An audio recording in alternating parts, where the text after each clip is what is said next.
Hanya gara-gara saya komentar di akun Instagram gosip di Instagram gosip tentang berita Rizky Bilar.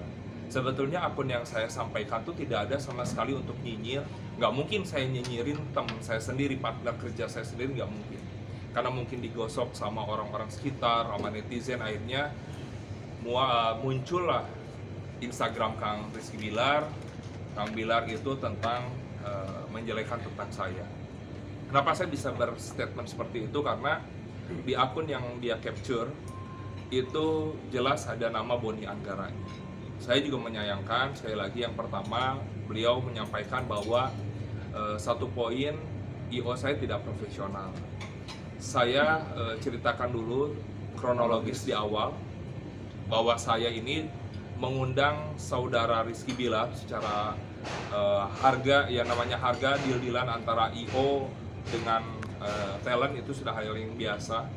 Cuman pada saat itu beliau tidak hadir dikarenakan sakit. Hadir ke lokasi tapi tidak naik ke dalam kegiatan, ke panggung.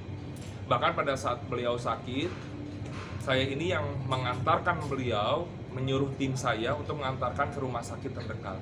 Karena Dede menyampaikan pada saya untuk minta ke rumah saya. Karena saya terlalu jauh, akhirnya saya coba arahkan ke sana.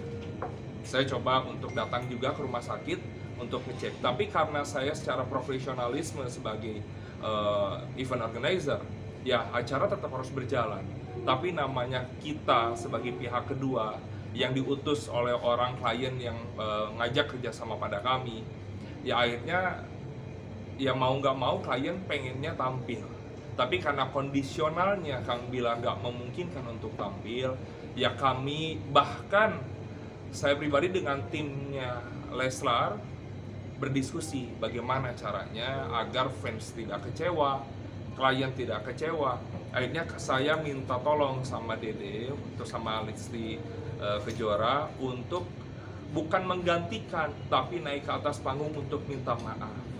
Nah, hal inilah yang dikatakan bahwa saya ini nyuruh-nyuruh Lesti untuk menggantikan Bilar. Bukan, saya cuma untuk minta maaf.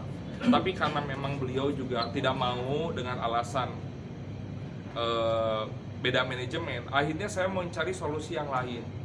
Untuk dadah-dadah doang deh di kaca, karena permintaan klien saya, dadah-dadah di mobil, yang penting fans tahu, penonton tahu bahwa kehadiran Leslar ini memang betul, kita tuh nggak bohong gitu sebagai event organizer. Tapi itu pun tidak mau, akhirnya kami punya saran untuk mengvideo call, minimal dengan video call bahwa betul Rizky Bilar ini diundang di acara kami. Akhirnya kami lakukan komunikasi dengan Lesti Kejora. Akhirnya ini bukti chattingannya. Ya. Saya ini jelas meminta video call. Akhirnya dia mengokeykan video call ini. Tapi setelah saya nyampe di atas panggung, nggak diangkat teleponnya. Yang akhirnya juga membuat malu pribadi gitu. Yang kedua juga klien kami kecewa.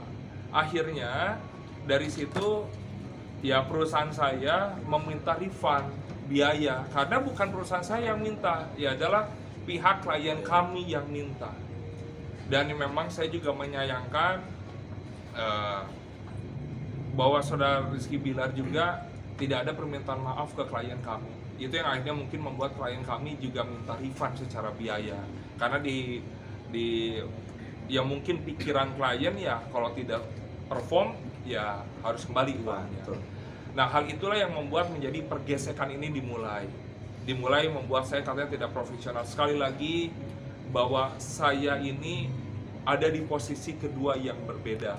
Saya saat sedang menjadi pengusaha event organizer, saya harus profesional. Dan saya kapan menjadi teman sahabat keluarganya juga Kang Bilar. Jadi memang hal ini yang membuat jadi pergesekan di awalnya, akhirnya lanjut kepada tudingan ketidakprofesionalan saya mengelola MRB Clothing. Teman-teman juga diundang sebelumnya waktu saat rilis launching, bahwa di berita kedua Kang Bilar menyebutkan bahwa saya teriak-teriak ke orang bicara Kang Bilar ini saya bayar menjadi brand ambassador. Itu sama sekali bohong, fitnah. Kenapa saya katakan itu? Karena tidak mungkin saya bilang itu ke orang lain, Kang Bilar saya bayar, sedangkan fresh release saat kita konferensi pers rilisnya MRB, teman-teman tahu bahwa di sana saya ini sebagai investor, saya ini menginvestkan dana saya kepada perusahaan MRB. Hanya saja memang hal itu tidak dikonfirmasi kepada kita. Saya juga menyayangkan Kang Bilar tidak komunikasi dengan kita, padahal WA ada. Kalau memang benar ada orang, Kang, lu ngomong ke orang lain, gue brand ambassador ya, hal seperti itu harusnya sih disampaikan saja by WA gitu. Yang ketiga adalah bilang bobroknya saya mengelola perusahaan. Jadi memang bagi saya pribadi tidak jadi masalah saya dikatakan bobrok atau dikatakan tidak baik dalam mengelola perusahaan, asalkan memang buktinya tuh sudah selesai. Nah, sampai saat ini perusahaan ini belum bubar, belum ada hal sampai sejauh apa. Makanya saya tidak menerima dikatakan bobrok, karena perusahaan ini sedang kita jalani bareng-bareng. Yang pasti Kang Bilar minta diaudit, kita melaksanakan audit sampai kami sudah membuat risalah meeting dengan tim legalnya Rizky Bilar. Kami sudah berikan data-data dokumentasi selama 2 hari kita audit, dan akhirnya sampai hari ini kami belum menemukan jawaban. Tapi informasi yang kami dapat semua ini menurut hasil meeting kemarin ya sepertinya tidak ada masalah. Cuman tidak tahu sampai hari ini hal ini